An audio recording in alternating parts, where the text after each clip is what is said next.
মাইটোসিসের ক্ষেত্রে হচ্ছে যে একটা থেকে দুইটা হয়, মাইটোসিসের ক্ষেত্রে একটা থেকে দুইটা, কিন্তু মিওসিসের ক্ষেত্রে একটা থেকে চারটা হবে।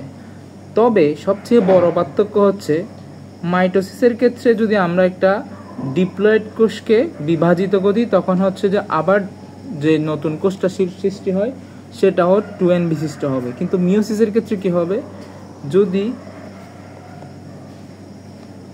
মাতৃকোষ 2n বিশিষ্ট হয় তখন হচ্ছে যে এই চারটা অপত্য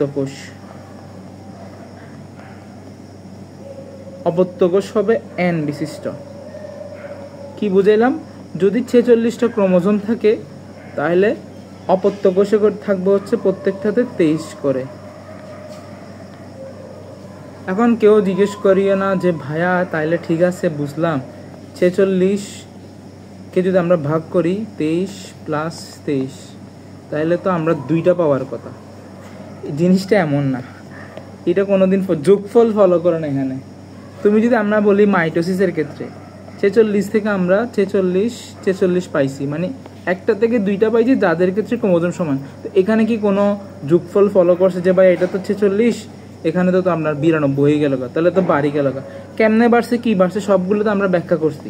তাহলে এতটুকু মনে রাখো যে প্রথম কথা, যদি কেউ জিজ্ঞেস করে মিওসিস কি, বলবা যে কোষ বিভাজন প্রক্রিয়ায় একটা থেকে চারটা হবে এবং ক্রোমোজোম সংখ্যা কি হবে, ক্রোমোজোম সংখ্যা কি হবে, বৃদ্ধি পাবে নাকি হ্রাস পাবে? ক্রোমোজোম সংখ্যা হচ্ছে হ্রাস পাবে। তাহলে আমরা বইয়ে যাই। এখন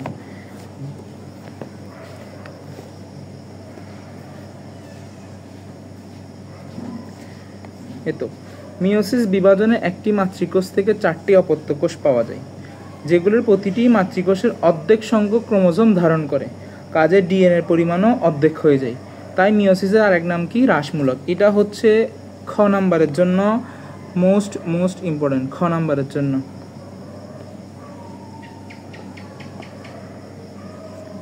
সেটা কি, মিওসিস বিভাজনে একটি মাতৃকোষ থেকে যে 4টা অপত্য কোষ পাওয়া যায়, এই অপত্য কোষগুলো আমরা বললাম কি ক্রোমোজোম সংখ্যা অর্ধেক হয়ে যায়। এই জন্য অর্ধেক হয়ে যায় মানে কমে যাওয়ার আরেকটা শুদ্ধ বাংলা বা শুদ্ধ ভাষায় বললে আমরা বলি হ্রাস পাওয়া, হ্রাসমূলক বিভাজন বলে। এর আগে আমরা এখন চলে যাই হচ্ছে একটা মিওসিস বিভাজন কেমন হয় দেখাই। আগে শুরুতে একটা কোষ আঁকবো,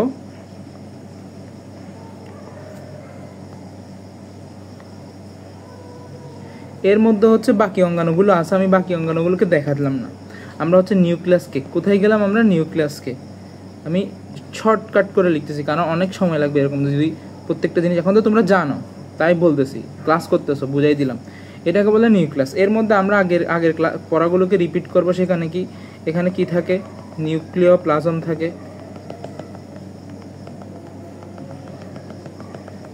তারপরে নিউক্লিওপ্লাজম থাকার পরে এখানে হচ্ছে কিছু এরকম জালির মতো থাকে, যেগুলোকে আমরা কি বলি, ক্রোমাটিন বলি। এগুলোকে আমরা কি বলি, ক্রোমাটিন বলি। আর মাঝখানে একটা থাকে নিউক্লিওলাস।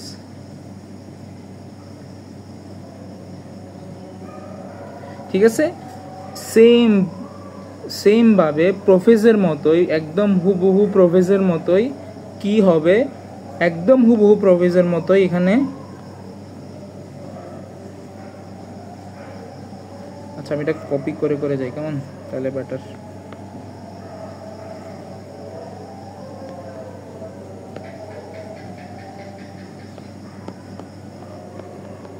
একদম হুবহু প্রফেসরের মতোই সব কাজগুলো হবে।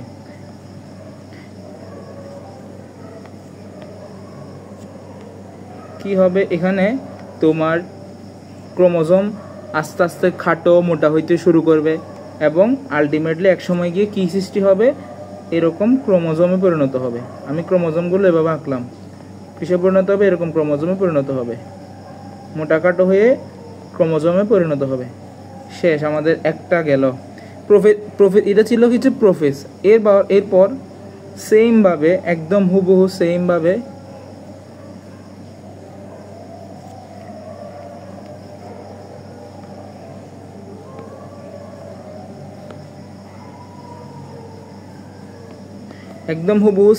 আমাদের যে প্রোমেটাফেজ ছিল এগুলো বিলুপ্ত হওয়া শুরু করবে। এখানে স্পিন্ডলযন্ত্র সৃষ্টি হবে,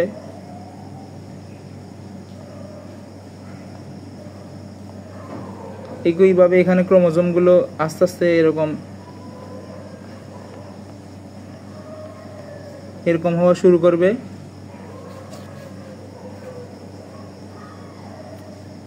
ঠিক আছে, সবাই বুঝছো? এতটুকু পর্যন্ত আমরা আগে যা পড়াইছিলাম সেম ধাপেই যাচ্ছি আমরা। বুঝে গেল?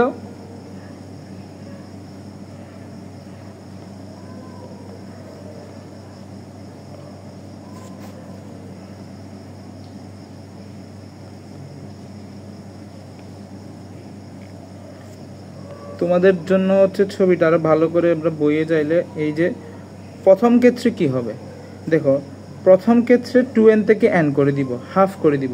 কিভাবে হাফ করে দিব এটাই হচ্ছে এখন কথা।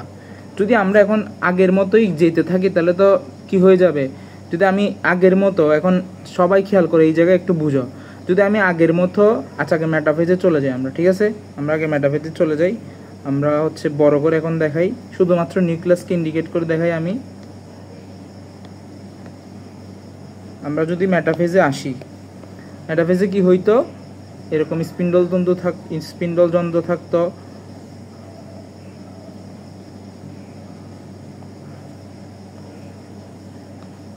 তারপর হচ্ছে যে ক্রোমোজোমগুলো বিষুবীয় অঞ্চলে থাকতো,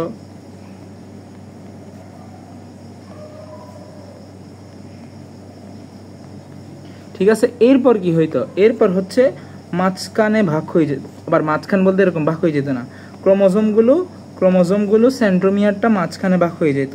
এই সেন্ট্রোমিয়ারটা আমি নীল কালি দিই, সেন্ট্রোমিয়ারটা, এই যে সেন্ট্রোমিয়ার এটা মাঝখান বরাবর ভাগ হয়ে যেত। এটা কি হইতো, মাঝখান বরাবর ভাগ হইতো। কিন্তু মিওসিসের ক্ষেত্রে মাঝখানে ভাগ হয় না। মিওসিসের ক্ষেত্রে কি হয় জানো, মিওসিসের ক্ষেত্রে হচ্ছে যে এই অর্ধেক যাবে একদিকে, বাকি অর্ধেক যাবে একদিকে, একদম এই জায়গায় বুঝার পড়া। মিওসিসের ক্ষেত্রে এক দাগ যাবে এদিকে, আর এক ধাপ যাবে, অর্ধেক যাবে এক সাইডে, আর অর্ধেক যাবে এক সাইডে। তাহলে আমরা কি করব, আমি কিন্তু শুধুমাত্র নিউক্লিয়াসকে ইন্ডিকেট করে পড়াচ্ছি, কারণ কোষ তো আমার দরকার নেই পুরা। তাহলে কি হবে, আমি যদি এখানে কয়টা দিলাম, 6টা আঁকছি, তাহলে 6টার মধ্যে 3টা এদিকে যাবে, বাকি 3টা এই পাশে যাবে।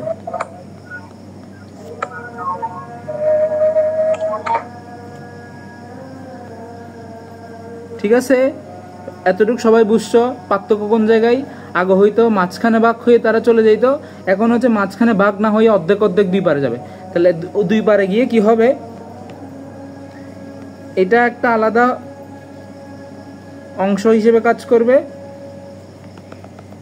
এরা মাঝখানে আবার কেউ বলে না যে ভাই আলাদা কোষ হয়ে যাবে, না আলাদা কোষ হবে না, আবার বলি আলাদা কোষ হবে না, একটা পুরা কোষেই এরা কোষটা বড় হয়ে অর্ধেক যাবে এই পাশে, আর অর্ধেক এই পাশে বসে গেল। ঠিক আছে, এখন বুঝছো সবাই? এখন বুঝছো? তাহলে এই পাশে n চলে আসলো, এই পাশে n চলে আসলো। এই কারণে বইয়ে লিখছে দেখো 2n থেকে 2টা n হয়েছে, কিন্তু এটা পুরোপুরি কোষে পরিণত হয় না। এটা জাস্ট বোঝানোর জন্য তোমাদের এখানে n দিছে। সবাই এতটুকু ক্লিয়ার কিনা বলো আমাকে, আমি আবার একটু করে রিপিট করি।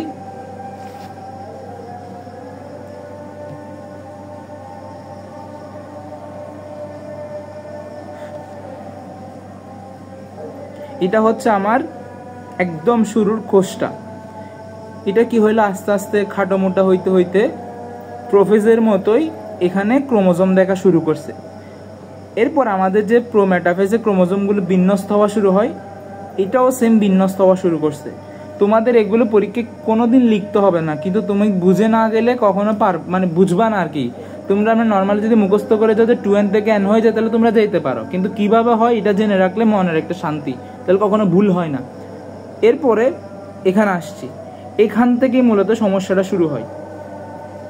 এখানে কি হয়, আমরা জানি মেটাফেজে সেন্ট্রোমিয়ারটা ভাগ হওয়া শুরু করে, যার কারণে এদিকে অর্ধেক অংশ, এদিকে অর্ধেক অংশ, এদিকে অর্ধেক, এদিকে। এখানে যদি 6টা থাকতো তাহলে এদিকে 6 যাবে, এদিকে 6 যাবে। কিন্তু মিওসিসের ক্ষেত্রে এখানে সেন্ট্রোমিয়ারটা ভাগ না হয়ে অর্ধেক ক্রোমোজোম এক পাশে যায়, আর অর্ধেক অন্য পাশে যাবে। এতটুকু বুঝতে পারলা? তখন আমার দেহকোষ যদি 2n বিশিষ্ট হয়, অর্থাৎ 46টা হয়, তখন 23 এ পাশে যাবে, 23 এ পাশে যাবে। তো 23কে আমরা n দিয়ে ইন্ডিকেট করি। কি দিয়ে ইন্ডিকেট করি? n দিয়ে ইন্ডিকেট করি। এই জন্য বইয়ে লিখছে দেখো, প্রথম যে বিভাজনটা এটা হচ্ছে n হয়ে যায়, 2n থেকে n হয়ে যায়। আর পরের বিভাজনটা দেখো n থেকে n এই থেকে গেছে। তাহলে বলো, সবাই বলো এখানে কোন বিভাজনটা করছে?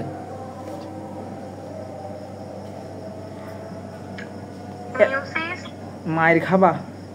n থেকে n ক্রোমোজোম সংখ্যা সেম রয়ে গেছে। ক্রোমোজোম সংখ্যা সেম থাকে কোন বিভাজনে? 2n থেকে 2n পাই কোন বিভাজনে? n থেকে n পাই কোন বিভাজনে? সোজা বাংলায় সেম থাকে, ক্রোমোজোম সংখ্যা সেম থাকে কোন বিভাজনে? তাহলে এতদিন ধরে আমি কি পড়াইলাম?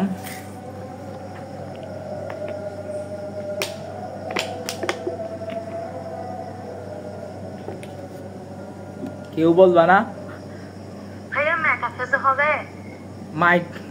কোন বিভাজন? কোষ বিভাজন। এখানে একটা কথা লিখছে দেখো, সমবিভাজন। প্রথম বিভাজন তো হ্রাসমূলক, দ্বিতীয়টা সমবিভাজন মানে সমান থাকে। তো আমরা জানি কোন কোষ বিভাজন প্রক্রিয়ায়? Amitosis, mitosis, meiosis. দেখি বলো কোনটাতে? Amitosis, mitosis, meiosis. Mitosis, mitosis, meiosis. Mitosis বিভাজন আমরা দেখছি না। কপাল কপাল কপাল। মাইটোসিসে কি হয়? মাইটোসিসের ক্ষেত্রে কোষ যদি 2n হইতো, মাতৃকোষটা যদি 2n হইতো, তার থেকে সৃষ্ট যে বাচ্চাটা, যে অপত্য কোষটা, সেটাও 2n হবে। যদি মাতৃকোষটা n হয়, তার থেকে যে বাচ্চাটা হবে সেটাও n হবে। তো এটাকে বলা হয় কি? মাইটোসিস বা সমবিভাজন। তো এখানে মিওসিস ক্ষেত্রে দুই ভাগে বিক্রিয়াটা ঘটে। বিক্রিয়া বলতেছি, বিভাজনটা দুই ধাপে ঘটে। প্রথম ধাপে হচ্ছে 2n থেকে n হয়, এটাকেই মূলত মিওসিস বলে। কিন্তু যখন n থেকে আবার n হবে, সমান থাকবে, তখন তাকে আমরা কি বলি? মাইটোসিস। এই জন্য এখানে লিখছে সমবিভাজন, অথবা এটাকে মাইটোসিস 2ও বলা হয়। আর এখানে যেটা করে সেটাকে বলা হয় মাইটোসিস 1। আচ্ছা, এটা পরে লিখবো, আগে এতটুকু বলি। এতটুকু বুঝছো কিনা বলো, যে ভাই n থেকে 2n থেকে কিভাবে n বানাইছেন আমি দেখছি, বুঝছি। দেখি বলো, এতটুকু বলো যে ভাই বুঝছি, যে 2n থেকে কিভাবে n হয়ে গেল এটা আমি বুঝে গেছি।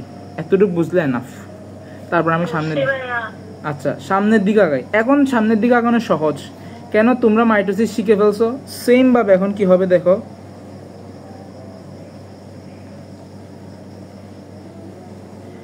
এখানে 3টা আছে না, এখানে 3টা ক্রোমোজোম আছে না, এখানে আবার স্পিন্ডল তন্তু সৃষ্টি হবে।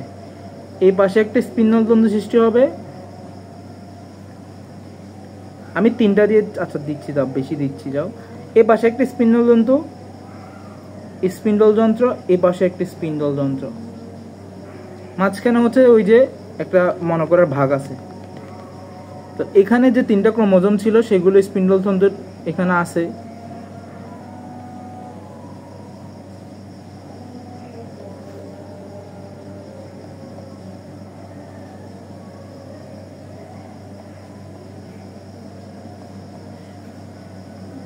ঠিক আছে, এতটুকু বুঝছো।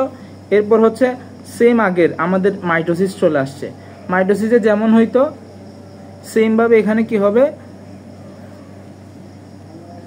তোমার মেটাফেজ দশায় যেরকম হইতো, মাঝখানে সাইটোকাইনেস সেন্ট্রোমিয়ারটা ভাগ হয়ে যেত, দুইটা ক্রোমোজোমে পরিণত হইতো। এই যে মাঝখান বরাবর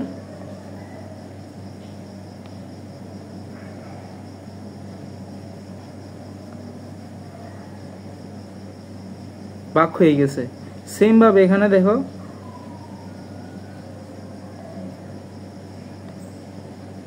মাঝখানে ভাগ আলাদা হয়ে গেছে।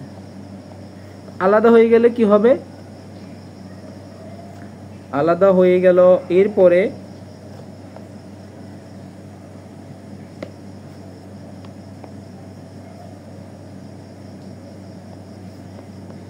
তাহলে দেখো এখান থেকে আলাদা হয়ে 3টা আসবে এই পাশে,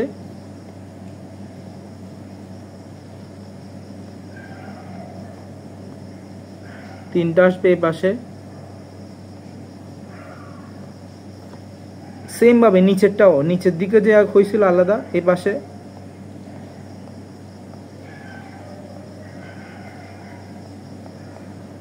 দেখি বলো তুমি এখন 4টা কোষ পাইছো কিনা। এই দেখো 4টা কোষ, 4টা কোষ পাই গেছ। আগে তো মাঝখানে 2টা ভাগ ছিল, এই যে মাঝখানে এই ভাগটা ছিল, মাঝখানে এই ভাগটা ছিল, তাহলে আগে ছিল 2টা, এখন আবার নতুন করে ভাগ হয়ে এখানে 4টা হয়ে গেছে। এই জন্য মিওসিসে একটা থেকে কয়টা হয়, মিওসিসে একটা থেকে 4টা কোষ হয়, একটা থেকে সর্বশেষ 4টা কোষ হয়। তাহলে পার্থক্য কোন জায়গায়, পার্থক্য হচ্ছে 2n থেকে n হয়ে যায়। কিভাবে n হয় সেটা কিন্তু বুঝাই ফেলছি, সবাই একটু ছবিগুলো আবার একবার দেখবা, তাহলে আশা করি ক্লিয়ার হয়ে যাবে। মূল পার্থক্যটা হচ্ছে এখানে, নর্মালি প্রথমবারে যে মেটাফেজটা ঘটে, সরি কি বলে, হ্যাঁ মেটাফেজটা ঘটে, ওইখানে সেন্ট্রোমিয়ারটা বিভাজিত না হয়ে বরং কি হয়, অর্ধেক এক পাশে যায় আর অর্ধেক এক পাশে যায়। তাহলে এটা একটা কোষ হিসেবে তোমরা চিন্তা করো, এখন আমি আরো সুন্দর করে দেখাই দিই। তাহলে এটা একটা কোষ হিসেবে চিন্তা করো, এটা একটা কোষ হিসেবে চিন্তা করো, দেখি বলো সবাই বলো, এটা যদি 2n বিশিষ্ট হয় এটা কত n হবে, এটা কত n হবে, দেখি বলো সবাই বলো, সবাই বলো। n হবে ভাইয়া, শুধু n হবে, কারণ অর্ধেক অর্ধেক চলে গেছে, অর্ধেক এক পাশে গেছে আর অর্ধেক এক পাশে গেছে, তাহলে এটা হচ্ছে n, এটাও n। তাহলে আমরা আবার সুন্দর করে যাই, এখানে আমি মুছি, এটাকে একটা কোষ বানাই দিই,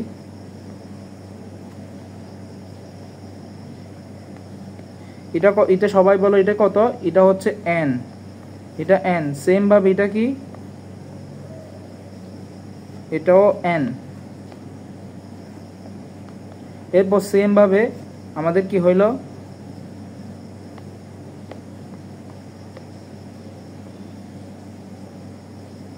ও সরি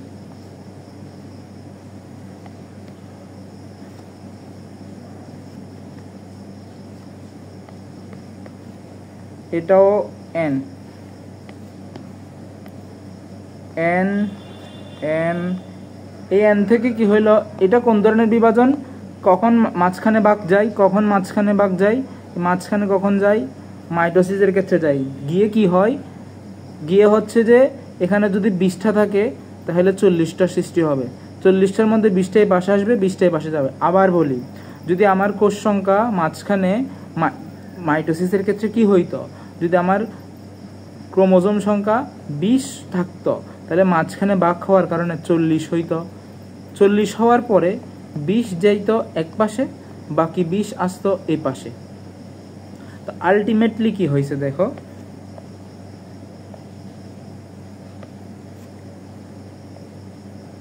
আলটিমেট ফলাফল, তাহলে আলটিমেট ফলাফলটা আমি একটু ভাবে দেখাই। আমার এখানে একটা n ছিল, এখানে একটা n ছিল, এটা থেকে একটা সৃষ্টি হয়েছে, এটা থেকে একটা সৃষ্টি হয়েছে, এটা থেকে একটা সৃষ্টি হয়েছে, এটা থেকে একটা সৃষ্টি হয়েছে।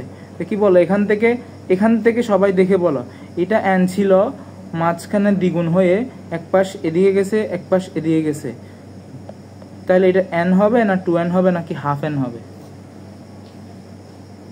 এটা ভাইয়া শুধু n হবে, শুধু n হবে। আমার মনে হয় তুমি বুঝছো, বাকিদের কোনো রেসপন্স নাই। ঠিক আছে, সবাই বুঝতে পারছো? এত জটিল বিষয় তোমাদের বইয়ে নাই, আমি জাস্ট তোমাদের বুঝাই দিলাম কেমনে আসলে 2n থেকে n হয়। তোমাদের শুধু মুখস্থ করতে হবে হচ্ছে যে মিওসিস কাকে বলে, মিওসিস কই ঘটে, মিওসিসের গুরুত্ব, তাহলে আমরা বইয়ে চলে যাই। এখন সবাই আশা করি সবকিছু বুঝে যাবা। আবার শুরু থেকে বলি, সেটা কি, এই দেখো এইখানে নিউক্লিয়াস কয়বার বিভাজন হয়েছে, নিউক্লিয়াস কয়বার বিভাজন হয়েছে, সবার কাছে প্রশ্ন, নিউক্লিয়াস কয়বার বিভাজিত হয়েছে, নিউক্লিয়াস কয়বার,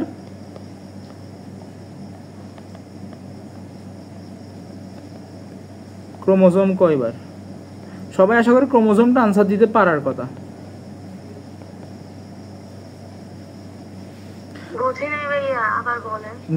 আচ্ছা, ক্রোমোজোমটা কয়বার বিভক্ত হয়েছে, একবার না দুইবার? প্রক্রিয়াটা দুইবার ঘটছে, কিন্তু ক্রোমোজোমকে আমরা কি প্রতিটা ধাপে ভাঙছিলাম নাকি শুধু একবার ভাঙছিলাম? প্রথম ধাপে তো আমরা ক্রোমোজোমকে ভাঙি নাই, আমরা ক্রোমোজোমকে ভাগ করে দিছি। যে ক্রোমোজোমকে কোনো খাটাছিড়া করি নাই, এটা প্রশ্ন জিজ্ঞেস করলাম যে ক্রোমোজোমকে কয়বার বিভক্ত করলাম। সহজ বাংলায় বললে আমরা ক্রোমোজোমকে কয়বার কাটছি, 2 বার নাকি 1 বার? 2 বার বলছো, আচ্ছা আমি 2 লিখলাম। আর কেউ? একবার ভাইয়া। একবার আমরা ক্রোমোজোমের মাঝখানে ভাগ করছি শুধুমাত্র তো একবার। এই যে এই ধাপেই তো ভাগ করছি। কিন্তু এখানে যদি আসি, কই কই কই, এখানে কি ভাগ করছিলাম ক্রোমোজোমকে? ক্রোমোজোমকে মাঝখানে ভাগ করছিলাম? করি নাই।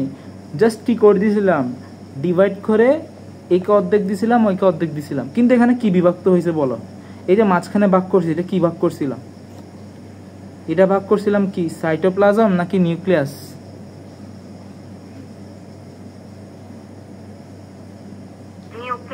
নিউক্লিয়াস। তাহলে নিউক্লিয়াস এখানে একবার বিভক্ত হয়েছে। যারা শুরু থেকে বুঝে আসো নাই, দয়া করে একটু ওয়েট করে, আমি আবার বলবো, না হলে তোমরা বুঝবা না, না বুঝে যাইও না, ঠিক আছে? আবার জিজ্ঞেস করি, এখানে আমরা কিন্তু সাইটোপ্লাজম নিয়ে কোনো কথা বলতেছি না, আমরা কিন্তু নিউক্লিয়াসের ভিতরে। এটা বাদ, আমরা কিন্তু নিউক্লিয়াসের ভেতরে। তাহলে প্রথমবার নিউক্লিয়াস একবার বিভক্ত করলাম, তাহলে আমরা এখানে লিখি নিউক্লিয়াসের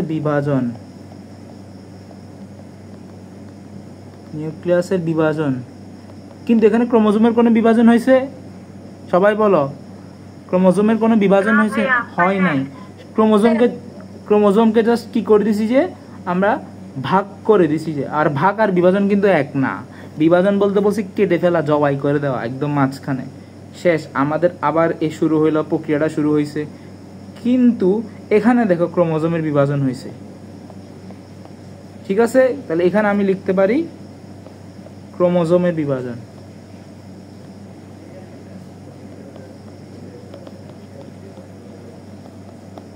এরপর আসি, আবার আস্তে আস্তে যখন গেলাম, অর্ধেক যখন করে দিলাম, তখন এখানে কিসের বিভাজন হয়েছে? আবার সেম ভাবে নিউক্লিয়াসের বিভাজনটা এখানে হয়েছে। এটা আসলে ভুল করছি তোমাদের এভাবে বোঝানো। এখানে কি হয়েছিল, মাঝখানে এদিকে একটা, এই পাশে একটা, আর নিচেরটার ক্ষেত্রেও সেম, 2 পাশে 2টা করে করে হয়েছিল।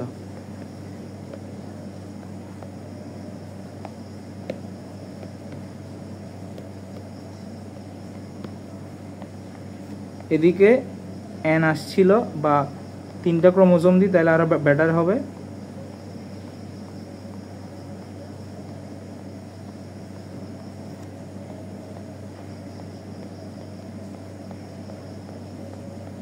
তাহলে দেখো, এই যে মাঝখানে আবার ভাগ করে ক্রোমোজোমের বিভাজনের পরে আমরা যে মাঝখানে একটা টেনে দিলাম, এটা একটা বানাইলাম, এটা একটা বানাইলাম, এটা একটা। এখানে কিসের বিভাজন হয়েছে, ক্রোমোজোমের না নিউক্লিয়াসের? নিউক্লিয়াসের। গুড।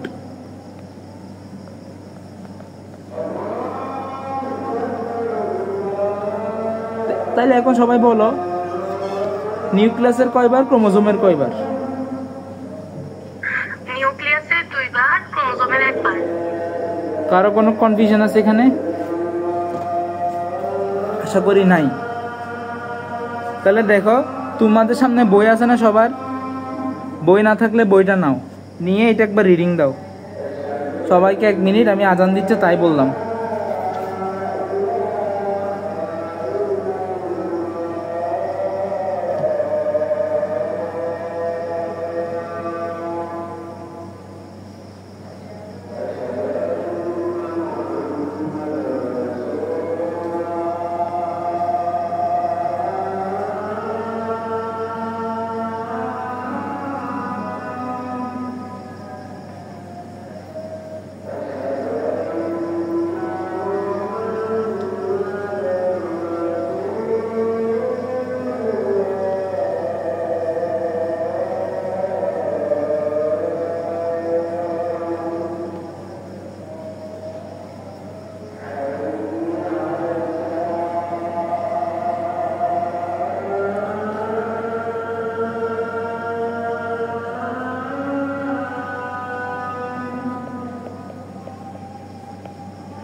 দেখো সবাই, এখন এটা হচ্ছে এইচএসসি, তোমাদের এইচএসসির বইয়ে এভাবে প্রত্যেকটা পর্বের আলাদা আলাদা ভাগ করে করে পড়াইতে হয়।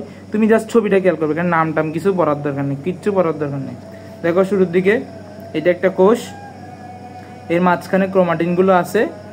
এগুলো কি হইলো, এভাবে জোড়ায় জোড়ায় বাঁধলো, জোর বাঁধলো। এখন জোর বাঁধলো তোমাদের দরকার নেই, জোর বাঁধলো কেমনে বাঁধলো, কেন বাঁধলো সেটা পড়ে। এখান থেকে এখানে জোর বাঁধলো, জোর বাঁধলে কি হইলো, এই জোরটা এক পাশে, এই জোরটা এক পাশে। তারপর এখানে একটা জিনিস হয় যেটাকে বলে ক্রসিং ওভার। ক্রসিং ওভারের হচ্ছে অন্য একটা জিনিস, যেখানে হচ্ছে আমাদের কি হয়, কোষের জিনগুলোর আদান প্রদান হয়। তোমরা এখন এগুলো বুঝবে না, জাস্ট বলে রাখো যে একটা জোড়া, এদিকে একটা জোড়া। এই যে 46টা থাকলে কি হয়, এদিকে 23 জোড়া, 46 থাকলে কি হবে 23 জোড়া। তো 23 জোড়ার মধ্যে কিছু যাবে এদিকে, কিছু যাবে এইদিকে। এবং দেখো মাঝখানে আলটিমেটলি কি হইলো, এই এক জোড়াটা এদিকে গেল, এই এক জোড়াটা এদিকে। আলটিমেটলি আমি যেভাবে বুঝাইলাম মাঝখানে এরকমটা ভাগ থাকে, আমি জাস্ট কোষগুলোকে দেখাই নাই, আমি জাস্ট এভাবে দেখাইছিলাম। এই দেখো এটা একটা, এটা একটা, তো হাফ গেল এই পাশে, এই জন্য এদিকে 1, এদিকে n। এরপর দেখো আগের মতো আমাদের যেটা হইতো, এখানে আছে, এখানেও আছে, এখানে স্পিন্ডলতন্ত্র সৃষ্টি হয়েছে, দুইটা কোষ এভাবে আছে। এরপর আস্তে আস্তে কি হইলো, তারা এই যে মাঝখানে ভাগ হয়ে অর্ধেক এই বরাবর ভাগ হয়ে সেন্ট্রোমিয়ার বরাবর ভাগ হয়ে সেন্ট্রোমিয়ার বরাবর ভাগ হবে, সেন্ট্রোমিয়ার বরাবর ভাগ হবে, সেন্ট্রোমিয়ার বরাবর ভাগ ভাগ ভাগ। তাহলে কিছু যাবে এই পাশে, এই ভাগ হওয়ার পর এই দুইটা যাবে এই পাশে, এই দুইটা এই পাশে, এই দুইটা এই পাশে, এই দুইটা এই পাশে। এবং আলটিমেটলি দেখো একটা এই 4টা কোষ সৃষ্টি হয়েছে, যার মধ্যে নিউক্লিয়াস ক্রোমোজোম সংখ্যা হচ্ছে যে, এখানে যেহেতু 4টা ছিল, এখানে ছিল 4টা, কিন্তু নতুন সৃষ্ট কোষগুলোর মধ্যে দেখো দুইটা দুইটা, অর্থাৎ আগে যদি 2n ছিল, এখন হচ্ছে n করে। সবাই এই ছবিটা আমি তো দিয়ে দিব, সবাই একটু কষ্ট করে এই ছবিটা কয়েকবার দেখবা। এই ছবিটা কয়েকবার দেখলে তুমি ইয়াটা বুঝতে পারবা। আর যারা বুঝবে না তাদের জন্য সরাসরি মুখস্থ করতে পারো। এখন বলো, এটা যারা যারা পড়ছো, আমি এখানে এখন দাগ দিব। তাহলে তোমরা বলো মিওসিস কাকে বলে। তোমরা বলবা মিওসিস কোষ বিভাজন বলতে বোঝায় যে কোষ বিভাজন প্রক্রিয়ায় নিউক্লিয়াস কয়বার, নিউক্লিয়াস কয়বার, নিউক্লিয়াস দুইবার, নিউক্লিয়াস দুইবার। প্রথমবার নিউক্লিয়াসের একবার হইল, এরপর ক্রোমোজোমে প্রথমে নিউক্লিয়াসের বিভাজনের ফলে কি হবে, ক্রোমোজোম সংখ্যাটা অর্ধেক হয়ে যাবে, ক্রোমোজোম সংখ্যা অর্ধেক হয়ে যাবে। তাহলে তোমার কাছে প্রশ্ন কি, প্রথম নিউক্লিয়াসের বিভাজনে ক্রোমোজোম সংখ্যা কি হয়ে যায়, প্রথম নিউক্লিয়াসের বিভাজন সংখ্যা ফলে ক্রোমোজোম সংখ্যা অর্ধেক হয়ে যায়। আমি এগুলো মার্ক করে দিচ্ছি, নিউক্লিয়াস দুইবার বিভাজিত হয়, প্রথমবারে নিউক্লিয়াস ক্রোমোজোম সংখ্যা অর্ধেক হয়ে যায়। এই বিভাজনে মাতৃকোষের যে দুটি নিউক্লিয়াস পাওয়া যায়, দ্বিতীয়বারে এই বিভাজন অর্থাৎ প্রথমবার বিভাজনের ফলে আমি দুইটা কোষ পাইছি, n আর n বিশিষ্ট। দ্বিতীয়বারে তার প্রতিটি আবার দুইটি কোষে বিভাজিত হয়। প্রথমবারে যে দুইটা পাইছিলাম, এরা আবার বিভাজিত হয়ে প্রত্যেকটা আবার দুইটা করে সৃষ্টি করবে, প্রত্যেকটা আবার দুইটা করে সৃষ্টি করবে। এবার ক্রোমোজোম সংখ্যা এবং পরিমাণ সমান থাকে। তাহলে দ্বিতীয় বিভাজনে কি ক্রোমোজোমের কোনো চেঞ্জ হয় না। তোমাকে যদি জিজ্ঞেস করো মিওসিসের কোন নিউক্লিয়াসের বিভাজনে ক্রোমোজোমের সংখ্যা অর্ধেক হয়, তুমি আনসার দিবা প্রথম বিভাজনে। আমি কালকে এমসিকিউতে এগুলো দিব। তাহলে নিউক্লিয়াসের দুইবার বিভাজন হবে, নিউক্লিয়াসের দুইবার বিভাজন হবে, আমি এখানে লিখি,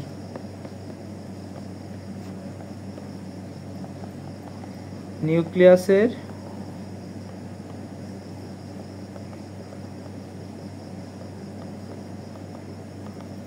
দুইবার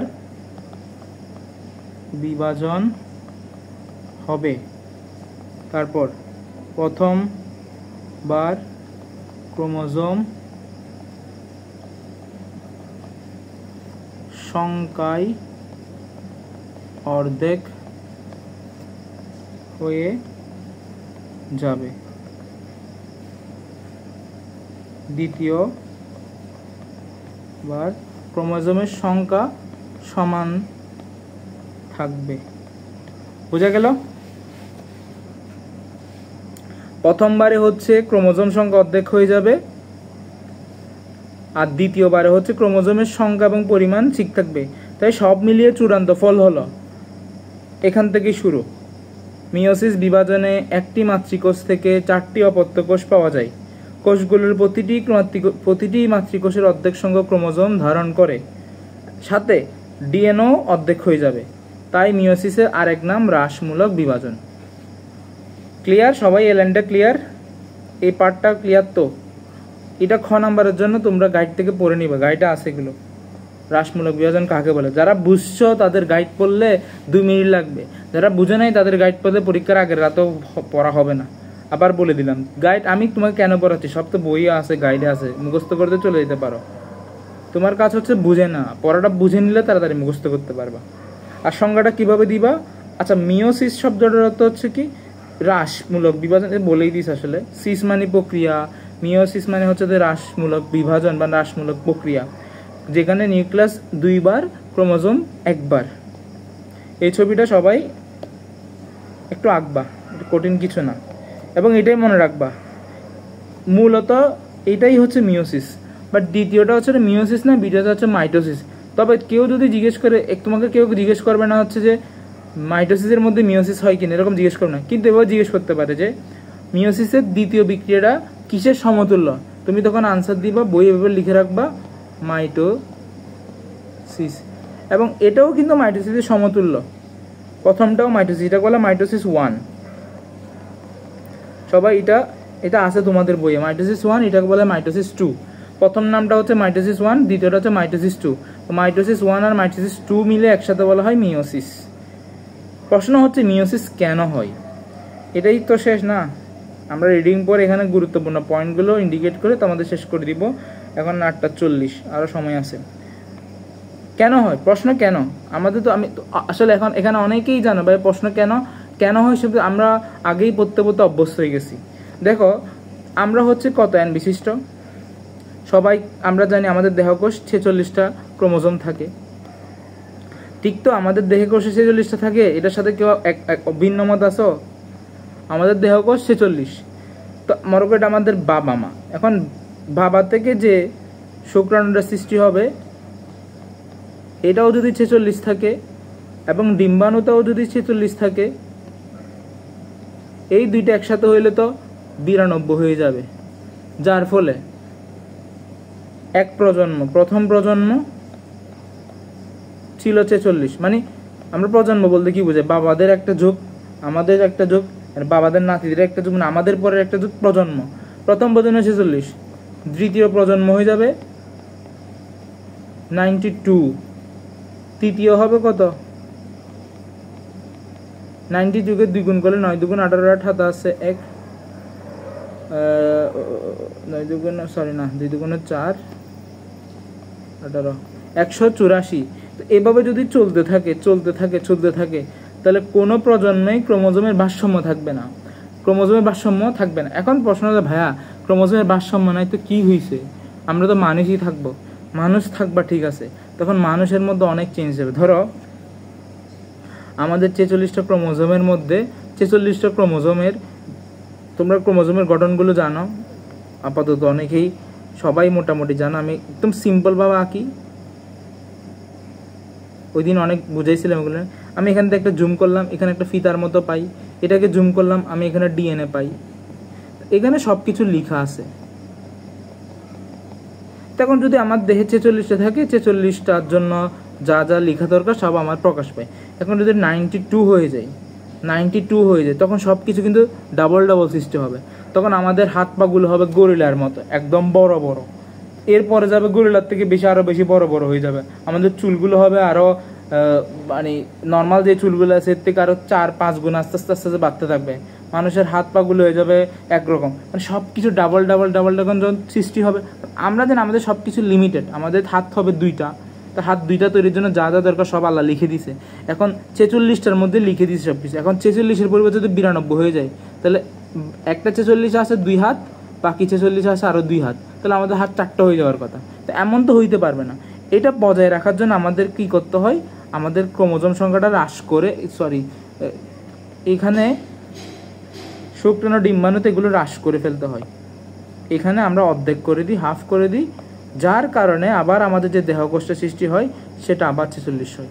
এরপর আবার 23 আবার একসাথে 46, আবার 23, মানে এভাবেই চলতে থাকে পৃথিবীর সিস্টেমটা এভাবে। এই দেখো একটা একদম বললাম না যে হাত পা বড় হয়ে যাবে, কোষটা বড় হয়ে যাবে, এটার একটা এক্সাম্পল হচ্ছে এখানে। এই ব্যাংকটা দেখো, ব্যাংকটা ছিল ছোট, ব্যাংকটা ছিল হচ্ছে ছোট, কিন্তু উল্টাপাল্টা ওই যে বিভাজন না হওয়ার কারণে ছোটটা কেমন কত বড় হয়ে গেছে। ঠিক তেমনি ধরো আমরা ছোট এখন আসি, আমাদের পরবর্তীতে এরকম না হয়তো, এটা হয়তো আমাদের থেকে ডাবল, ওই ডাবল থেকে যেটা আসছে সেটা হয়তো তার ডাবল, ডাইনাসর থেকে আরো বেশি বড় হয়ে যেত গা। এই জন্য ভারসাম্য রক্ষা করার জন্য এটা দরকার। তাহলে আমরা রিডিং করে এখন আমরা বুঝাই ফেলছি যে কোষ বিভাজনে অপত্য কোষগুলোর ক্রোমোজোম সংখ্যা মাতৃকোষের সমান থাকে। কোষ বিভাজনে অপত্য কোষগুলো কোন ধাপে? মাইটোসিসে। আচ্ছা, আরেকটা প্রশ্ন, আজকে যারা যারা পরীক্ষা দিছো, আমি আশা করি এখানে সবাই দিছো, যেখানেই বলবে জনন কোষের বৃদ্ধি, জনন কোষ, সবাই এটা বইয়ে লিখে ফেলো একটা কোনায়, তোমরা সবাই বইয়ে একটা কোনায় এটা লিখে ফেলো, জনন কোষের বৃদ্ধি। এটা হবে হচ্ছে তোমার মাইটোসিস, মাইটোসিস। 2 নাম্বার জনন কোষের সৃষ্টি, তখন হবে মিওসিস। সবাই এটা একটু কষ্ট করে লিখে ফেলো।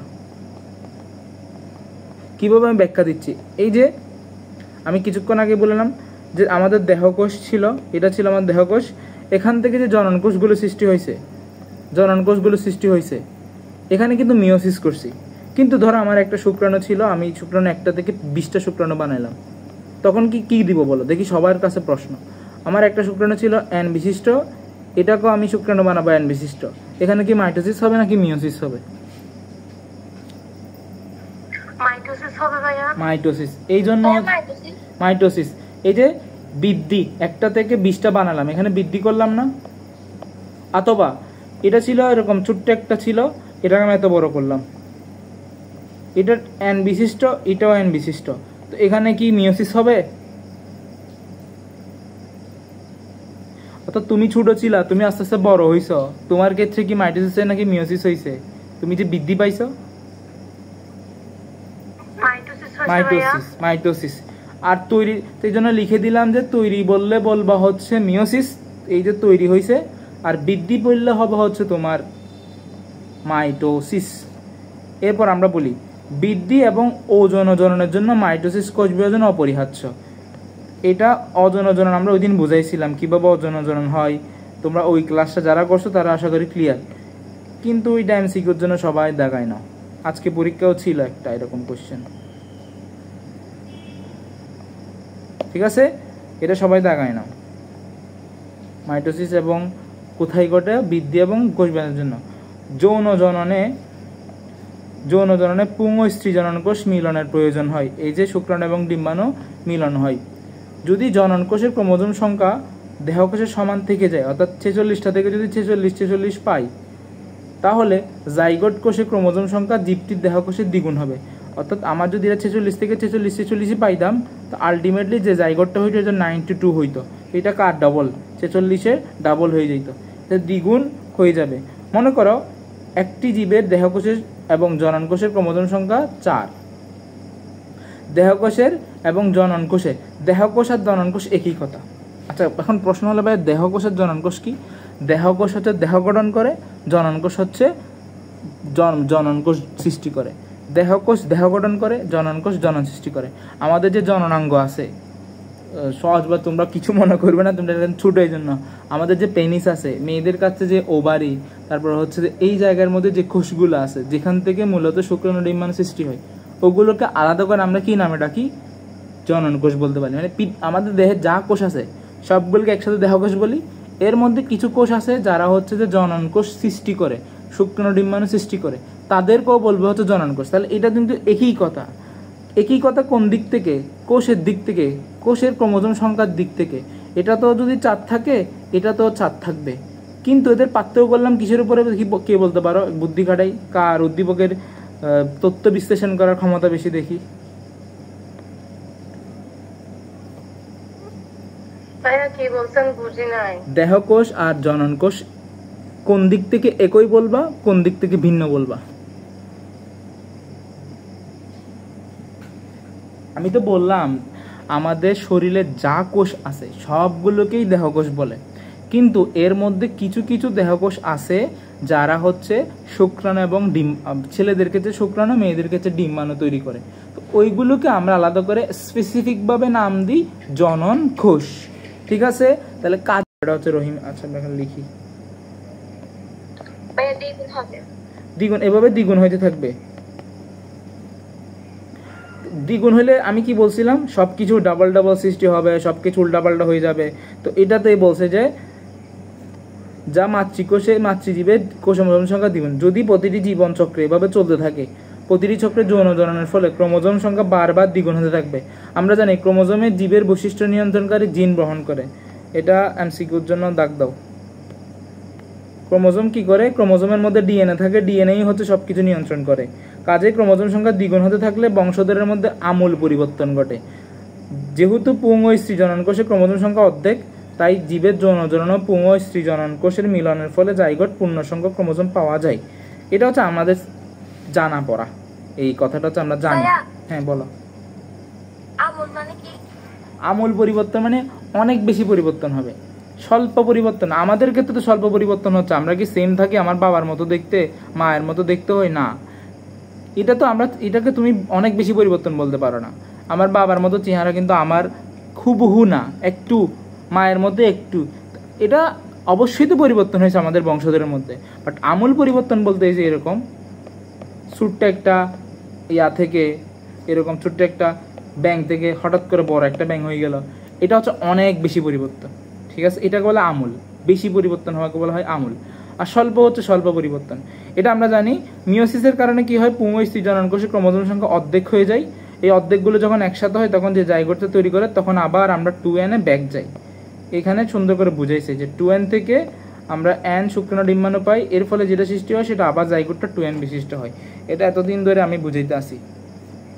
তাহলে তারপর দেখো এভাবে জীবের ক্রোমোজোম সংখ্যা বংশ পরম্পরায় একই থাকে। মানে তোমারও ছিল, বাবাদের ছিল 2n, আমাদের ক্ষেত্রেও সেম 2n। তো বংশ পরম্পরায় কি আছে? সেম আছে। তাহলে দেখো জননকোষ সৃষ্টির সময় এবং নিম্ন শ্রেণীর উদ্ভিদের জীবনচক্রের কোনো এক সময় এরকম ঘটে। দেখি বলো, সবার কাছে প্রশ্ন, যারা আমি এতদিন ধরে পড়াচ্ছি, আমার ক্লাসগুলো করতেছো, তাদের পারা উচিত নিম্ন শ্রেণীর জীবের ক্ষেত্রে জীবনচক্রে কখন মিওসিস ঘটে। আমি সুন্দর করে বুঝাইছিলাম, আমি অপশন দিয়ে দিচ্ছি। নিম্ন শ্রেণীর জীবের ক্ষেত্রে তাদের দেহকোষ দেখি বলো 2n নাকি n? এটা সবাই পারলে আনসার দিতে পারবে। নিম্ন শ্রেণীর ক্ষেত্রে কি ওদের দেহকোষ 2n নাকি n? এটা আনসার দাও। নিম্ন শ্রেণী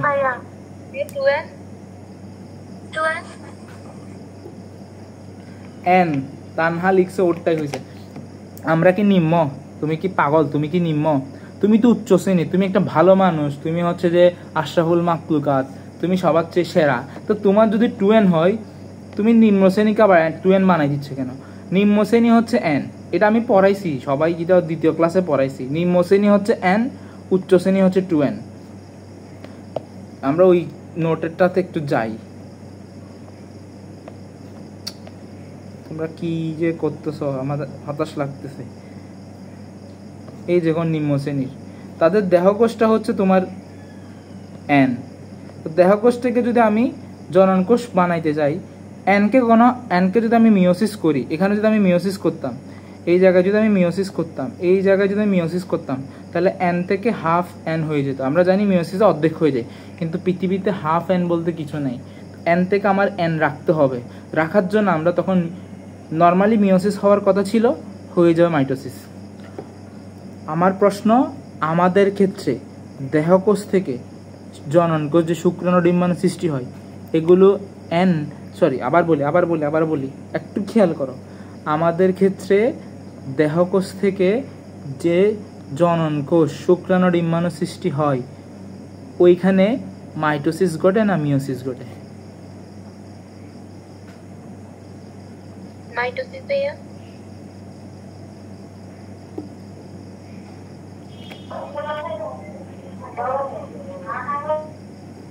মাইটোসিস লিখছো।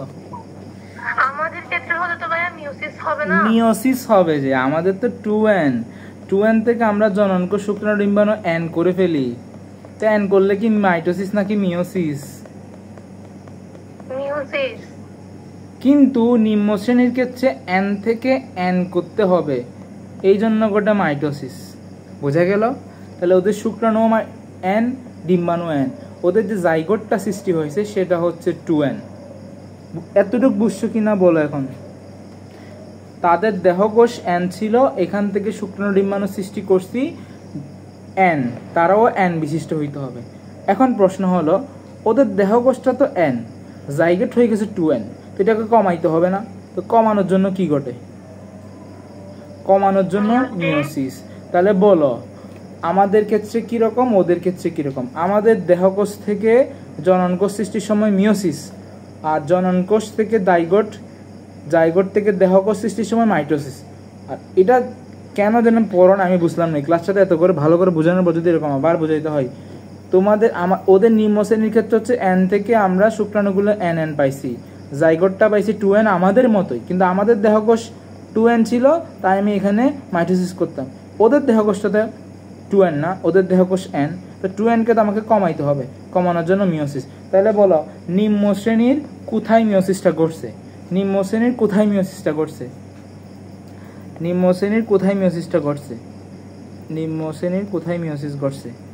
নিম্ন শ্রেণীর উদ্ভিদের কোথায় ঘটছে? আমি এখানে ইন্ডিকেট করে দিলাম, ওদের হচ্ছে জাইগোট থেকে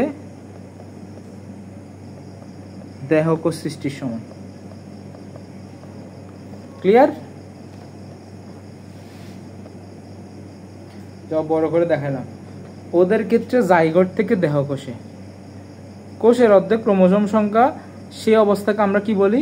হ্যাপ্লয়েড। এটা সবাই জানো বা পড়াইছি আমি, সবাই জানো মানে আমি পড়াইছি, আমি পড়াই নাই সেটা সবাই জানো, আমি কখনো বলি না, এটা আমি পড়াইছি জন্য বলতেছি।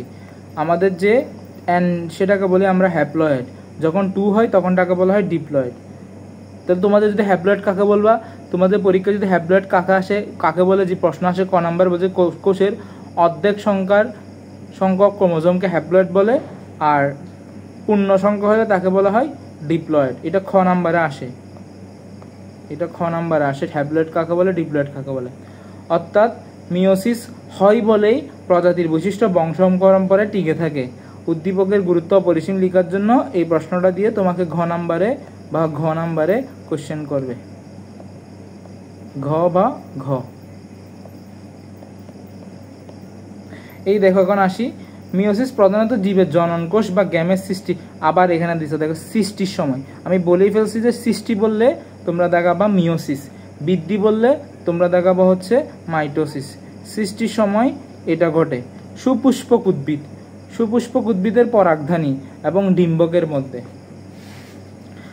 এইটা তোমরা কোথায় ঘটে, এখানে কোথায় ঘটে দিয়ে তোমরা নোট করবে, আমি নোট করে দিব না, কারণ তোমাদের কষ্ট করতে হবে। আমি নোট করে দিলে তোমরা এগুলো কেউ খাতায় লিখো না, তোমাদের এগুলো যদি খাতায় লিখতে আমার লেখাগুলো, আমি এখানে ক্লাসে বসে বসে লিখার কোনো দরকার আছে? তোমাদের আমি নিজে লিখে দিচ্ছি, তোমরা এগুলো খাতায় তো লিখবা, খাতায় বসে আমার নোটগুলো দেখে দেখে লিখবা। লিখলে তো আজকের এই জিনিসটা আসলে হইতো না, তোমাদের নিম্ন শ্রেণী উচ্চ শ্রেণীর জিনিসটা সবাই পারতা। এটা তোমরা লিখবা, আমি বলে দিচ্ছি কিভাবে লিখবা। তোমরা লিখবা কোথায় ঘটে লিখে সুপুষ্পক উদ্ভিদ একটা হেডলাইন দিবা, উন্নত প্রাণীদেহ একটা হেডলাইন দিবা, নিম্ন শ্রেণী একটা হেডলাইন দিবা, 3টা হেডলাইন দিবা। সুপুষ্পক উদ্ভিদ, উন্নত, হ্যাঁ বলো। বলতেছি তোমাকে, আগে যেটা বলছি সেটা শোনো। সুপুষ্পক উদ্ভিদ দিয়ে একটা হেডলাইন, উন্নত প্রাণী দিয়ে একটা হেডলাইন, নিম্ন শ্রেণীর একটা হেডলাইন। এখন আছে সুপুষ্পক উদ্ভিদ কি?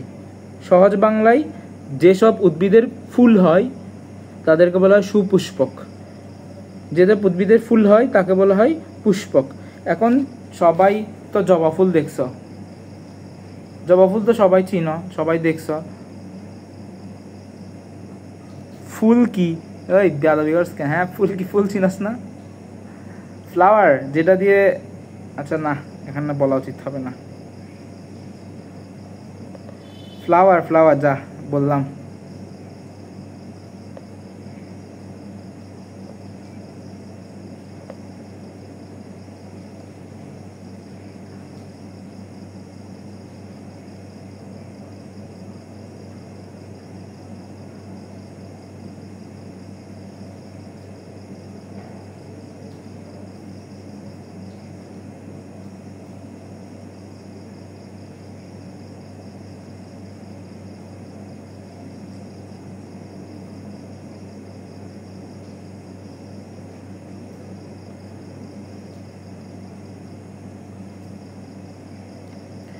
এটা একটা জবা ফুলকে তুমি স্লাইস করে পাশ থেকে দেখতেছো, এটা পাশ থেকে দেখতেছো, তুমি একটা জবা ফুলকে নিছ পাশ থেকে দেখতেছো, আবার পাশ থেকে দেখাও যদি না বুঝো তাহলে কিন্তু কষ্টকর।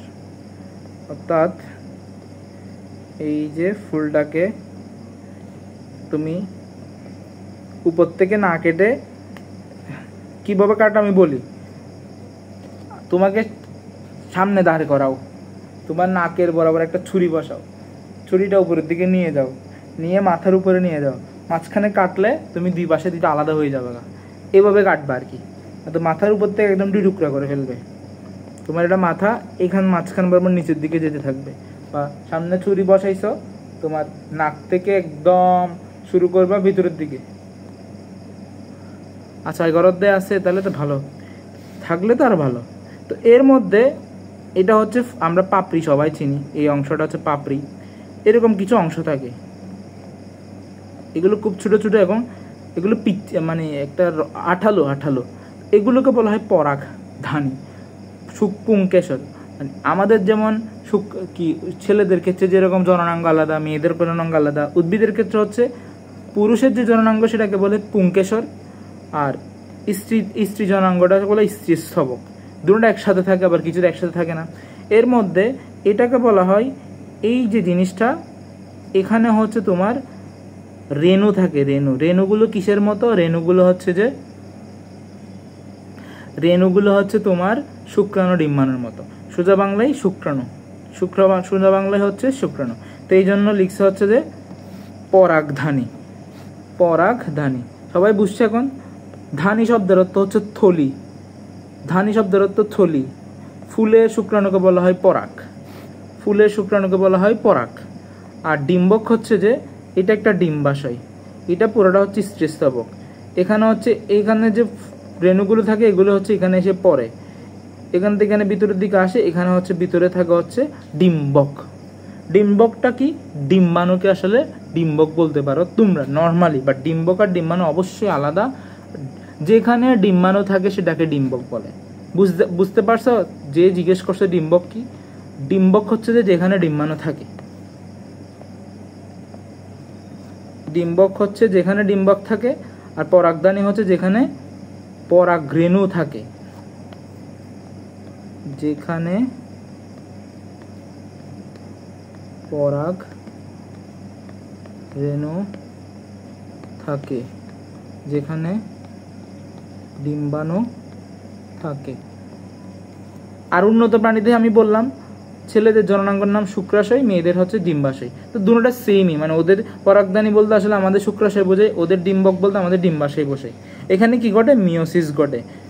100 স্টার দাও এই জায়গায় এমসিকিউর জন্য। তারপর আসি ছত্রাক, শৈবাল, মশবর্গীয় হ্যাপ্লয়েড উদ্ভিদে। এখন আসছে এই নিম্নশ্রেণী করতেছি না, নিম্নশ্রেণীর 3টা এক্সাম্পল এখানে দিয়ে দিছে। ছত্রাক, শৈবাল, মশ জাতীয়। ছত্রাক, শৈবাল, ছত্রাক সবাই চিনো? দেখি কে কে চিনো ছত্রাক। ছত্রাক আমি সহজভাবে এক্সাম্পল দিই, তোমাদের বাসায় কখনো কমলা পচে গেছে? কমলা বা আমরা মুসাম্বি যেটাকে বলি, এটা পচে যাওয়ার ফলে যে সাদা সাদা সৃষ্টি হয়, এগুলি হচ্ছে ছত্রাক। আর শৈবাল চিনো? শৈবাল অনেক রকম আছে, মশ জাতীয় উদ্ভিদ। এগুলোতে তোমরা কখনো তাদের বাড়িতে পুকুর আছে, পুকুরে নামার সময়, খাট দিয়ে নামার সময় দেখবা পুকুরের খাটে সবুজ সবুজ আস্তরণ আছে। তো এগুলো হচ্ছে মশ জাতীয় উদ্ভিদ, শৈবাল মশ জাতীয় উদ্ভিদ। তাহলে ছত্রাক বলে দিলাম, শৈবাল মশ জাতীয় উদ্ভিদ। এগুলোর দেহকোষ হচ্ছে কি? হ্যাপ্লয়েড। আমরা জানি নিম্নশ্রেণীর দেহকোষ হ্যাপ্লয়েড, নিম্নশ্রেণীর দেহকোষ হ্যাপ্লয়েড। উদ্ভিদের ডিপ্লয়েড মাতৃকোষ থেকে যখন হ্যাপ্লয়েড রেণু উৎপন্ন হয় তখন জাইগোটে এ ধরনের বিভাজন ঘটে। তা আমরা বলছি ছত্রাক দই তৈরিতে লাগে, হ্যাঁ ছত্রাক দই তৈরিতে লাগে। তাহলে আমরা কিছুক্ষণ আগে বলছি নিম্নশ্রেণীর ক্ষেত্রে কখন মিওসিস ঘটে? আমি বলছিলাম জাইগোটে মিওসিস ঘটে। ঠিক আছে? মিওসিসের সময় একটি কোষ পরপর দুইবার বিভাজিত হয়। প্রথম বিভাজনকে বলা হয় মিওটিক বিভাজন 1 বা মিওসিস 1। দ্বিতীয় বিভাজনকে বলা হয় মিওসিস, ওখানে মাইটোসিস লিখছিলাম না, এটা হচ্ছে মিওসিস 1, মিওসিস 2। মিওসিস 1 হচ্ছে কিছু না, মিওসিস 2 হচ্ছে মাইটোসিসের মতো। মিওসিস টু মাইটোসিসের মতো। এটা আমি এখানে সবাই এখানে লিখবা, এটা লিখবা, একদম মাস লিখবা, মাইটোসিসের মতো হুবহু। আমরা আরও কয় মিনিট লাগবে, বেশিক্ষণ লাগবে না, এটা পড়াই দিব। লাইন বাই লাইন পড়াচ্ছি, এই জন্য এত টাইম লাগে না। আমি এদের নোট করে কি বলতাম, এগুলো তোমরা পড়ে নিয়ে বললে আসলে হয়ে যেত। আমি এটা বলতেছি না কারণ আর আলটিমেটলি অন্যদের মধ্যে আলাদা থাকলো না। প্রথমটাকে কি বলে? প্রথমটাকে বলা হয় মিওসিস 1। দ্বিতীয়টাকে কি বলে? দ্বিতীয়টাকে বলা হয় মিওটিক বিভাজন বা মিওসিস 2। দেখো, এটাকে বলা হয় মিওটিক বিভাজন, এটাকে বলা হয় মিওটিক বিভাজন, কিন্তু এটা হচ্ছে 1, এটা হচ্ছে 2। মিওটিক কোত্থেকে আসছে? মিওসিস থেকে মিওটিক শব্দের আসছে। প্রথম বিভাজনের সময় কি বলছিলাম? অপত্য ক্রোমোজোম সংখ্যা মাতৃকোষের অর্ধেক হয়ে যায়, এটা আমি প্রথমেই বলছি। দ্বিতীয়টা কার অনুরূপ? দ্বিতীয়টা হচ্ছে মাইটোসিসের অনুরূপ। এই যে এই লাইনটা বারবার আমি তোমাদের দাগাইতে বলছি যে দ্বিতীয়টা আসলে কার মতো? দ্বিতীয়টা আসলে মাইটোসিসের মতো।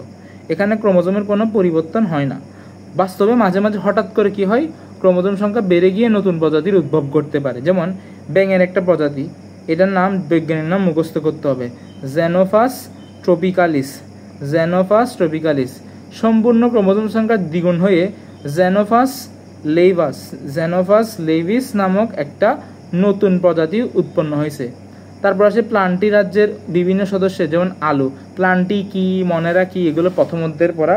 যখন সব অধ্যায় শেষ হবে তখন ওটা পড়বো। যে দেহকোষ, এই প্রক্রিয়া একটি অস্বাভাবিক স্বাভাবিক ঘটনা।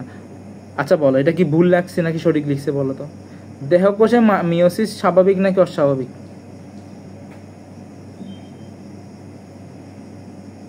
আমাদের দেহে দেহকোষে মিওসিস কয়জন আছে? নাকি কেউ নাই? আমি বকবক করতেছি। দেহকোষে, আমাদের দেহকোষে মাইটোসিস স্বাভাবিক নাকি মিওসিস স্বাভাবিক?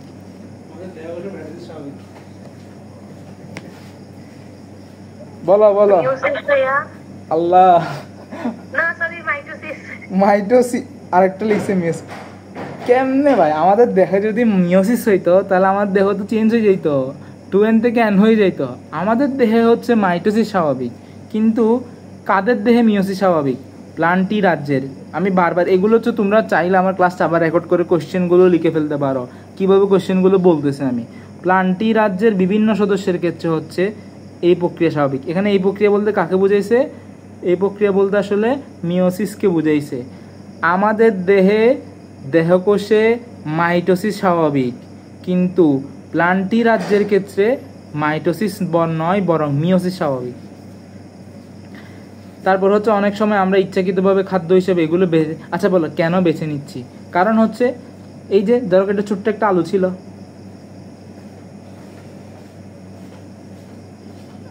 মাথায় মাইটোসিস মিওসিস, মাইটোসিসে 2n থেকে 2n, মিওসিসে 2n থেকে n। এটাই হচ্ছে মূল পার্থক্য। এত কিছু তো বোঝার দরকার নেই, এত কঠিন কেন বুঝ, আমি বুঝলাম না। আমি বারবার বলছি তো, তাই কঠিন রাখতেছে। তোমরা ক্লাস করার পর বইটা পড়বা, আবার বই পড়ে দেখবা কোনটা বুঝতেছো না। আচ্ছা কেন বলছে? দেখো, আমরা আলু কেন বেছে নিলাম? এটা অস্বাভাবিক, ওদের দেহে স্বাভাবিক, মিওসিসের ওইটা স্বাভাবিক, আমরা কেন আলু বেছে নিছি কেন বলো তো? দেখো, আলুটা ছিল ছোট, হঠাৎ করে মিওসিস হয়ে এত বড় একটা আলু হয়েছে, তো আলুটা আমরা বেশি পাবো না, আমাদের লাভ না। আমরা চাই এরকম হোক, আমাদের না হোক, কিন্তু আলু, আম, জাম, কাঁঠাল, এখানে যদি একটা ছোট্ট কাঁঠাল থেকে এত বড় একটা কাঁঠাল হয়ে যায়, আমাদের লাভ না। এই জন্য এগুলোকে আমরা কী হিসেবে বেছে নিই? খাদ্য হিসেবে বেছে নিই। কারণ কি? কারণ হচ্ছে তারা আকারে তুলনামূলক বড় হয়। কেন দেখছো? মানে কিছু আমাদের জন্য উপকারী, আমাদের দেহে মিওসিস হইলে হঠাৎ করে এটা আমাদের জন্য উপকারী। কিন্তু ধরো একটা আলু গাছে হইল, একটা জাম গাছে হইল, একটা আম গাছে হইল, কি এটা আমাদের জন্য উপকারী? কারণ ওরা হঠাৎ করে অনেক বড় হয়ে যাচ্ছে, খাদ্য চাহিদা আমরা মিটাইতে পারতেছি। ক্রোমোজোম বা জেনেটিক বস্তুর সমতা রক্ষা করা ছাড়াও জিনগত বৈচিত্র্য বজায় রাখা মিওসিসে এরকম গুরুত্বপূর্ণ একটি অবদান। এটা একটা এমসিকিউর জন্য। যৌন জনন করে এমন সকল জীবে মিওসিসের মাধ্যমে জিনের পুনর্বিন্যাস হয়ে জিনগত বৈচিত্র্য সৃষ্টি হয়। আচ্ছা দেখো, কয়টা বাজছে? 9:14, আর বেশিক্ষণ নেই, তা পড়াই ফেলি যতটুকু, আরেকটু টাইম লাগবে। আমি বলছিলাম আমার একটা হাত কেটে গেছে, ধরো হাত কেটে গিয়ে আবার ওই হাতের জায়গাটা ফিলিং হয়ে গেল, ঠিক আছে না? সেম দেখতে না? একটু সবাই কেউ পারলে একটু আমার সাথে একটু কোঅপারেট করবা। সেম দেখতে না? কোনো পরিবর্তন হয়েছে?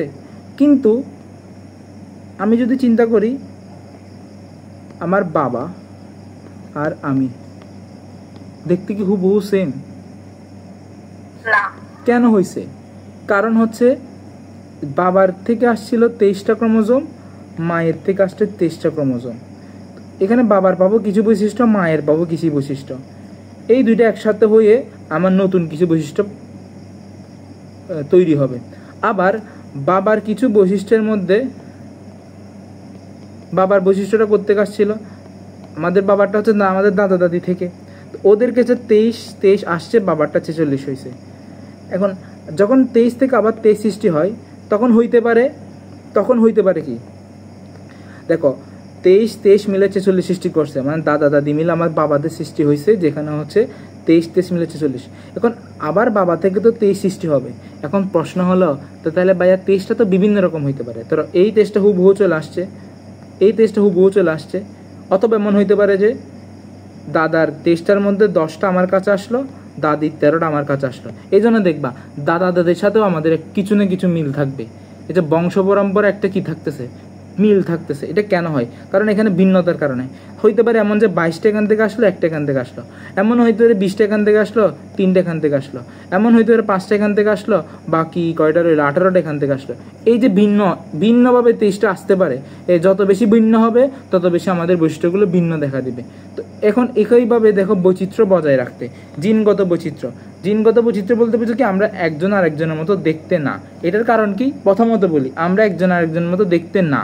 তো আমাদের দেহের সব যতগুলো বৈশিষ্ট্য প্রকাশ পায় এগুলোর জন্য কে দায়ী? জিন দায়ী। তো জিন দায়ী। আবার বলতেছি আমাদের দেহে যত রকম বৈশিষ্ট্য প্রকাশ পায় এটার জন্য কে দায়ী? জিন দায়ী। তো একজন আরেকজনের থেকে সেম না বলতে কি বুঝাইছে? আমার জিন একরকম, তোমার জিন একরকম, এটাকে জিনগত বৈচিত্র্য বলছে। তুমি দেখতে আমার মতো না, আমি দেখতে তোমার মতো না, কারণ তোমার জিনও আমার মতো না, আমার জিনও তোমার মতো না, এটাকে বলছে জিনগত বৈচিত্র্য। ঠিক আছে? এরম যৌন জনন এমন সকল জীবে মিয়োসিসের মাধ্যমে জিনের পুনর্বিন্যাস হয়ে জিনগত বৈশিষ্ট্য সৃষ্টি করে। কোনো প্রজাতির টিকে থাকা বা না থাকা মূলত নির্ভর করে তার সদস্যের মধ্যে কতটা বৈশিষ্ট্য সৃষ্টি করে। ধরো আগে আমি একটা করি তোমাদের, এটা তোমাদের আছে, এটা তোমাদের বইয়ে আছে, এটা একটা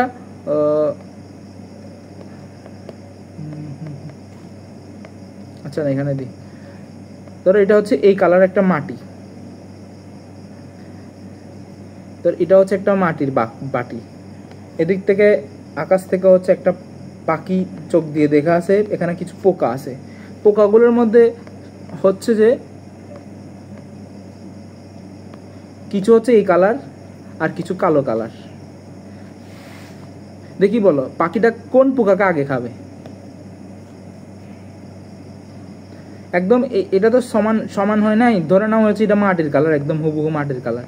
দেখি বলো পাখিটা আগে কোন পোকাটাকে আগে দেখবে, একে না একে? কালোটাকে নাকি? তাহলে কালোটাকে সে খেয়ে ফেলবে, এটাকে সে খেতে পারবে না। যে জীবটা কালো থেকে এরকম হয়ে যেতে পারবে সে আস্তে আস্তে পরিবেশে টিকে থাকবে, কিন্তু যারা পরিবর্তন করতে পারবে না নিজের দেহটাকে, বৈচিত্র্যটাকে, তারা কি করতে পারবে? তারা আস্তে আস্তে পৃথিবী থেকে হারাই যাবে। এই জন্য বলছে হচ্ছে যে টিকে থাকা বা না থাকা মূলত নির্ভর করে তারা কতটা বৈচিত্র্য সৃষ্টি করতে পারছে। পরিবেশে প্রতিনিয়ত পরিবর্তনশীল সেসব প্রজাতি টিকে থাকে যাদের অন্তত কিছু সদস্যের মধ্যে সেই পরিবর্তন পরিবেশের সাথে খাপ খাইয়ে নেওয়ার মতো বৈশিষ্ট্য তৈরি হয়। এই যে তারা মাটির সাথে মিশে গেছে যার কারণে তারা খাপ খাইয়ে নিছে। যদি কোনো প্রজাতির জীবদের মধ্যে বৈচিত্র্য কম থাকে তাহলে নতুন কোনো পরিবেশে খাপ খাওয়ানোর মতো বৈশিষ্ট্য কারোর মধ্যে থাকার সম্ভাবনাও হবে না, ফলে হয়তো পুরো প্রজাতি আস্তে আস্তে বিলুপ্ত হয়ে যাবে।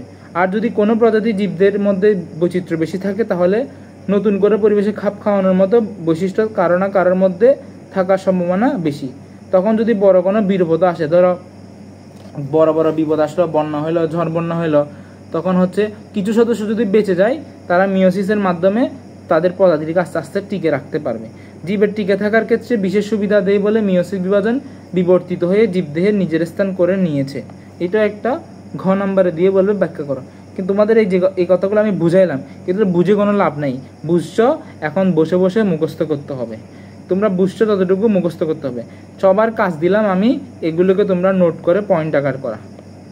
যারা কাজ দাও আর কি, কিছু কিছু তো কাজ দাও, যারা দাও না তাদের তার বলে লাভ নাই। যারা কাজ এখান থেকে হচ্ছে এগুলোকে তুমি পয়েন্ট আউট করে নিবা। এখানে অনেক অনেক লিখছে, তোমার পরীক্ষার হলে এত কিছু লেখার তো সময় পাবে না। তোমরা টেস্ট পেপার খুলে দেখবা, এখান থেকে সিকিউ আসছে, তারপর হচ্ছে যে এখান থেকে সিকিউ আসছে। মিওসিসটা তোমাদের ক্ষেত্রে হচ্ছে থিওরিটিক্যাল পড়া, তোমাদেরকে মিওসিসটা হচ্ছে থিওরিটিক্যাল পড়া, বসে বসে মুখস্থ করতে হয় গুরুত্বপূর্ণ লাইন। আমাদের এইচএসসিতে গেলে তখন একটু মজা পাবো, মিওসিস কীভাবে হয় এটা জানবা। ঠিক আছে, সবাইকে এতটুকুই। সবার পরীক্ষা ভালো দেখ। কালকে পরীক্ষা, কালকে হ্যাঁ কালকে এই ক্লাসের উপর পরীক্ষা, এবং আগামী দেখি বলো এখানে যাদের 24 তারিখ থেকে পরীক্ষা শুরু হবে তাদের কয় তারিখ পরীক্ষা শেষ হবে, আমি একটু কথা